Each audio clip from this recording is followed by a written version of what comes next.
I, male 30, just found out my girlfriend, female 27 of 3 years, has an active Tinder profile. I'm waiting for her to come home and don't know what to do. Throw away because she knows my main account. I've been with Madison for a little over 3 years now, and we've been living together in my apartment for about 15 months. We met at my friend's housewarming party when I first moved to the city like 4 years ago. Everything seemed pretty normal with us. We dated casually for a few months, became exclusive, met each other's families, and then she moved in when my roommate left last year. It all felt natural, like the way relationships are supposed to progress. A bit about us, I guess. I'm a software developer at a tech company. I make okay money, but I'm still paying off my master's degree loans, so I'm not like rolling in cash or anything. Madison works in marketing at a local ad agency, and she's way more outgoing than me. I'm pretty introverted, and she's always been the social one in our relationship. She's always going out with her work friends or her girls' nights, which I never thought twice about because everyone needs space, right? Oh, and she had this ex who cheated on her with her roommate about a year before we met, which made her hesitant to commit at first. She always said that experience made her super against cheating, which is why this is so confusing to me. I never thought we had trust issues. I mean, she's always been weird about her phone. Like she takes it everywhere, even just to go to the bathroom.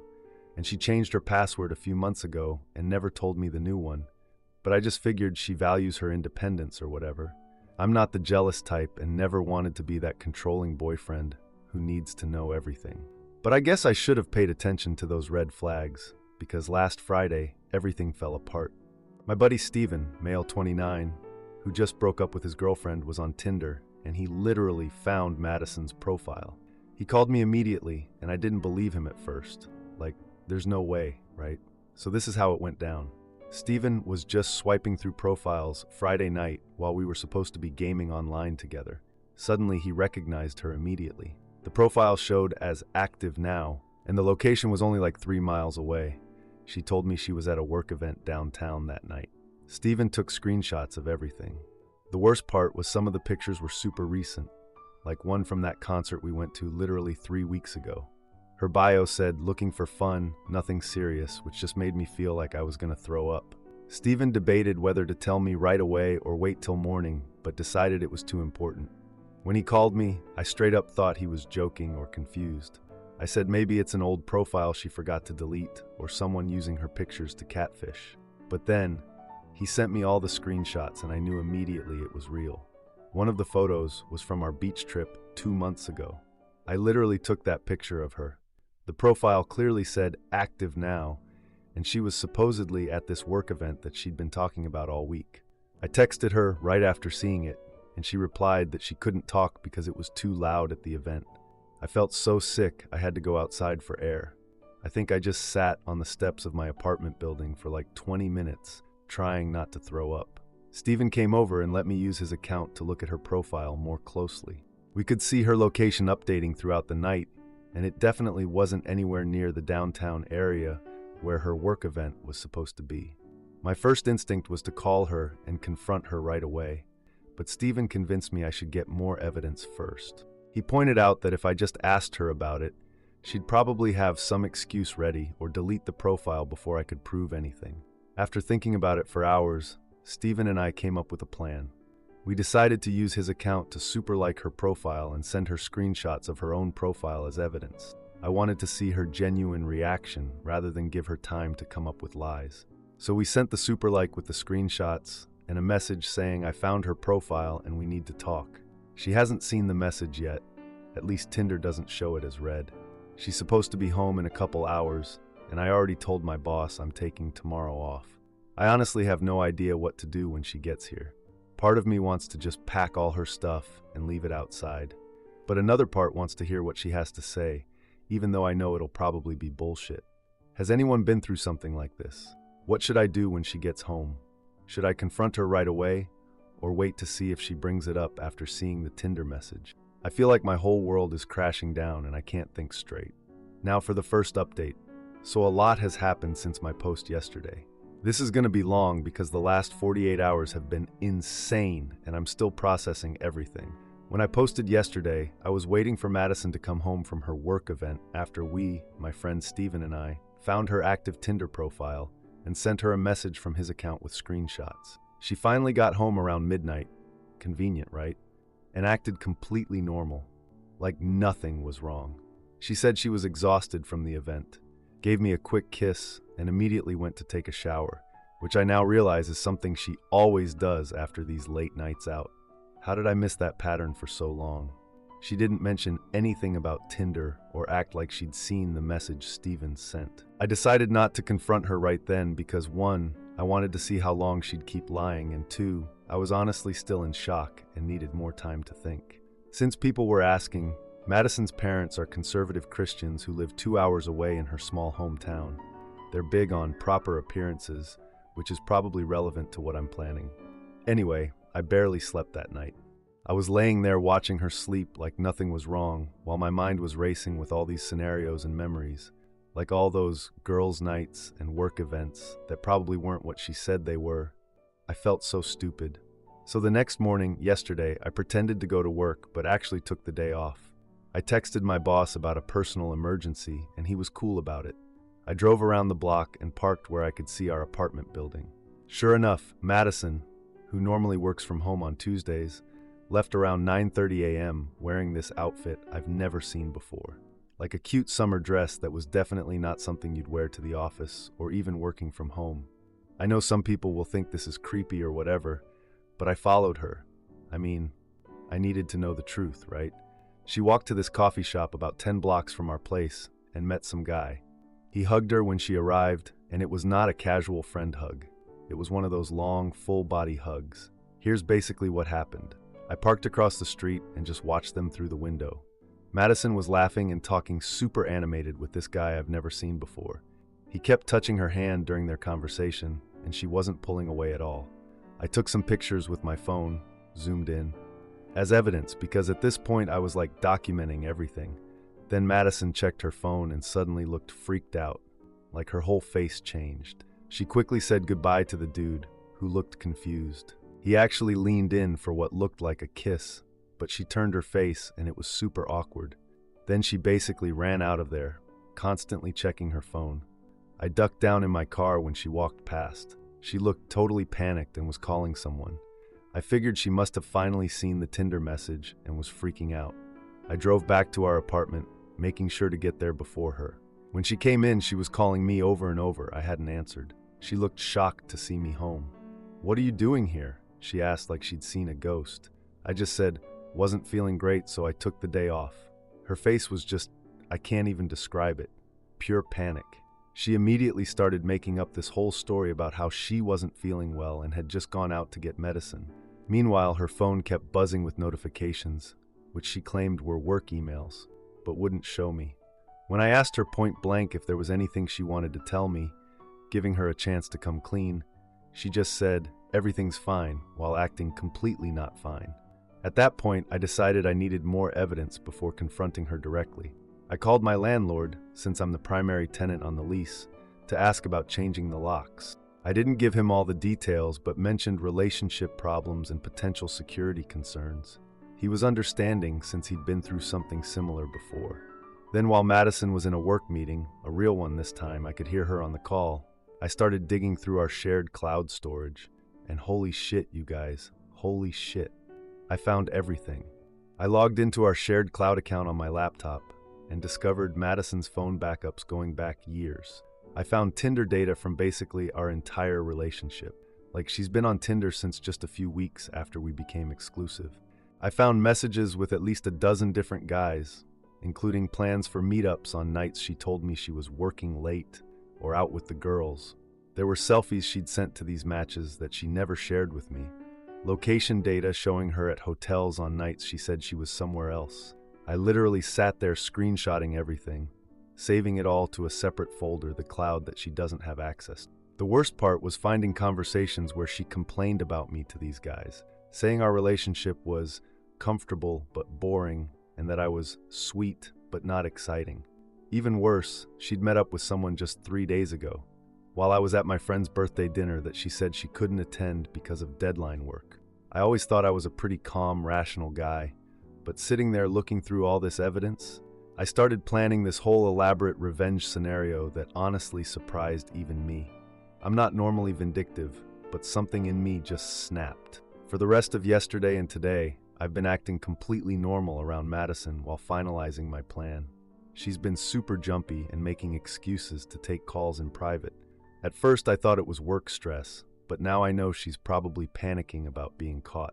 I've already started implementing the first part of my plan, and I'll update again once everything goes down. I know some people will say I should just confront her directly, but after seeing 3 years of lying and cheating, I want her to face real consequences. Am I going too far with what I have planned? Maybe, but right now I don't even care. Now for the second update.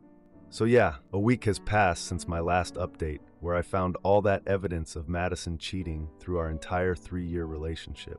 I know a lot of you were worried about what my plan was, and if I was gonna do something crazy. It wasn't anything illegal, like some people thought, lol. Just wanted to make sure she couldn't control the narrative or twist things around. Anyway, the day after my last post, Madison had this all-day marketing conference downtown that she'd been talking about for weeks. As soon as she left, around 7:30 a.m., I started putting everything in motion. I'd already taken the day off work and made all the necessary calls the night before while she was in the shower. First thing, I called this locksmith company that had good reviews. While the locksmith was working, I started packing up all of Madison's stuff. And even though I was furious with her, I still found myself carefully folding her clothes and wrapping her little decorative things in paper so they wouldn't break. What is wrong with me, right? She cheated our entire relationship, and I'm worried about her stuff getting damaged. Oh, and guess what I found while packing her winter clothes? A second phone hidden in her boot box. I'm not even kidding. It was an older iPhone with no passcode, thank God. And when I opened it, there were dating apps I've never even heard of. Like apparently Tinder wasn't enough variety for her. I also found hotel receipts from weekends when she told me she was visiting her sister in the next state over, and expensive lingerie I've literally never seen her wear. Who was that for? Because it definitely wasn't me. I know some of you suggested just leaving her stuff outside or at a friend's house, but after discovering 3 years of lying, I wanted her to face actual consequences. So I decided to drive her stuff to her parents' house. They live about 2 hours away in this small town where Madison grew up. I knew her dad Barry would be home because he's retired and volunteers at their church food bank on Wednesday mornings, but is always home by early afternoon.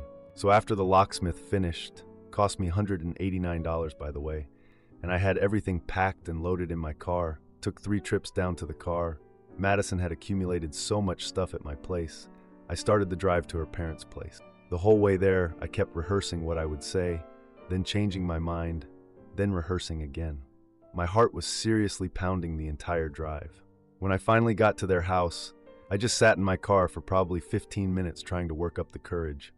What was I even supposed to say? But I knew if I didn't do it, then I'd lose my nerve. I grabbed a small box with the evidence I'd printed out, screenshots, hotel receipts, etc., and went to the door. Madison's mom, Carol, answered and looked surprised but happy to see me. She asked if Madison was with me, and I asked if we could talk privately with both her and Barry. She looked kind of concerned, but called for Barry to come join us in the living room. Barry came in looking worried and immediately asked if something had happened to Madison. I told them she was fine, but that I'd discovered something serious that I thought they should know about.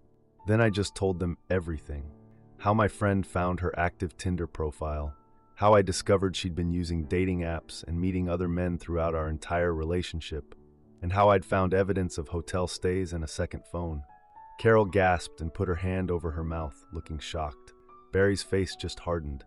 I showed them some of the screenshots, not the explicit ones obviously, just enough to prove what I was saying. Carol started crying and Barry just kept shaking his head.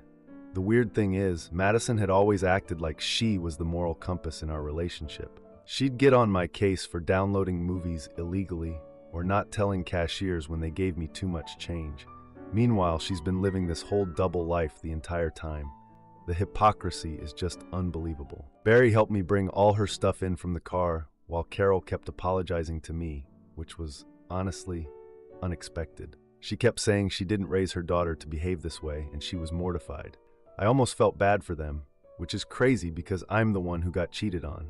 After I dropped everything off and showed them the evidence, which they said they'd discuss with Madison, I drove back home feeling completely drained, but also lighter. I turned off my phone for the drive back because I knew Madison would be blowing it up once she figured out what happened. Sure enough, when I got home and turned my phone back on, I had 23 missed calls from Madison. 8 from unknown number, probably her using someone else's phone when I didn't answer, and like 40 plus texts that got increasingly desperate. Where are you? I came home and my key doesn't work. Will, why isn't my key working? Are you home? Answer your phone. Did you change the locks? What the hell is going on? My parents just called me. What the actual FC cake, Will? You had no right to go to my parents. Answer your goddamn phone. Please talk to me. This isn't what you think. I can explain everything. Please just let me explain. I know I messed up, but this isn't fair.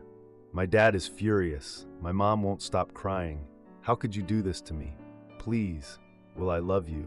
This isn't what it looks like. And on and on and on. I only sent one text back. Madison, we're done. I have evidence of everything from our entire relationship. All communication about remaining logistics should go through Steven. Do not contact me directly again. She did not like that. The next morning around 6 a.m., I woke up to someone pounding on my door and screaming my name. Madison was outside my apartment yelling that I had no right to involve her parents and demanding I let her in to explain. I texted her that I'd call the police if she didn't leave immediately. She kept screaming, which got my neighbor Jimmy involved. He came out to see what was happening, and Madison tried to convince him to let her into the building. Jimmy knows me pretty well, and I'd already given him a heads up about the situation, so he just told her she should probably leave before someone called the cops. I watched through the peephole as she literally collapsed on the steps crying. And even after everything, part of me still felt this urge to go comfort her. How messed up is that? But I stayed strong and didn't open the door. She eventually left, but kept texting threats mixed with pleas throughout the day. Over the next few days, she tried everything. Sent mutual friends to talk to me. I showed them the evidence. Threatened to tell people I was abusive. I forwarded her texts to our closest friends first. Promised she had changed and the Tinder was just for attention. Claimed she never physically cheated. Yeah, right, with all those hotel receipts. Had her sister call me to say involving their parents was cruel because of their health issues, which Madison never mentioned once in 3 years. It's been a week now and things have finally started to calm down.